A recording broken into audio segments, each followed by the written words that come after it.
இப்படி 17 capital A என்ற defence கவசம் போன்ற ஒரு திருத்தியமைக்கப்பட்ட சட்டப்பிரிவுடன் கூடிய ஊழல் ஒழிப்பு சட்டத்தினுடைய எவல்யூஷன் பற்றி சற்று பார்ப்போம். 1860 பிரிட்டிஷ் ஆட்சி காலத்தில் உருவாக்கப்பட்ட சட்டம் ஐபிசி, இந்தியன் பீனல் கோட். இதில் தான் ஊழல் ஒழிப்புக்கென்று 161 முதல் 165 ஏ ஐபிசி வரை குறிப்பிட்ட சட்டப்பிரிவுகள் மட்டும் உருவாக்கினார்கள். ஆனால் இந்த குறிப்பிட்ட சட்டப்பிரிவுகள் லஞ்ச குற்றங்கள் செய்வர்கள் மீது ஒரு தீவிரமான நடவடிக்கை எடுக்க போதுமானதாக இல்லை. அதனால் 1947 the prevention of corruption act என்ற ஒரு சிறப்பு சட்டத்தை உருவாக்கினார்கள்.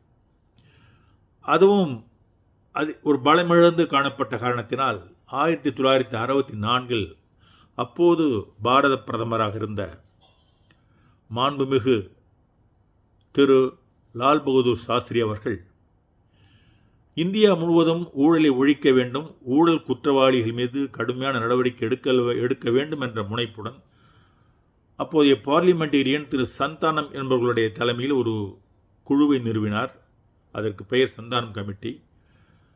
அவர்கள் இந்தியா முழுவதும் ஆய்வு செய்து ஊழல் குற்றங்களை இந்தியா முழுவதும் அடியோடு ஒழிப்பதற்கும் ஊழல் குற்றங்கள் செய்வர்கள் மீது கடுமையான நடவடிக்கைகள் மேற்கொள்வதற்கும் என்னென்ன செய்ய வேண்டும் என்று பல பரிந்துரைகளை அரசுக்கு செய்தார்கள். அந்த பரிந்துரைகள் அடிப்படையில் தான் சிவிஎஸ்சி உருவாக்கப்பட்டது, மாநிலந்தோறும் டிவிஎஸ்சிகள் உருவாக்கப்பட்டது, ஸ்பெஷலைஸ்டு இன்வெஸ்டிகேட்டிங் ஏஜென்சிகள் உருவாக்கப்பட்டது, விஜிலன்ஸ் மேனுவல்ஸ் உருவாக்கப்பட்டது. அப்படி உருவாக்கி வந்த சட்டங்கள் அதன் பிறகு 1988 மீண்டும் திருத்தி அமைக்கப்பட்டது. The prevention of corruption act 1988. அதுதான் 1964 பிறகு 2018 வரை தொடர்ந்து நடைமுறையில் இருந்து இந்தியா முழுவதும் இருந்து வந்தது. 1988 உருவாக்கப்பட்ட அந்த ப்ரிவென்ஷன் ஆஃப் கரப்ஷன் ஆக்ட் சட்டம் போதுமானதாகத்தான் இருந்தது.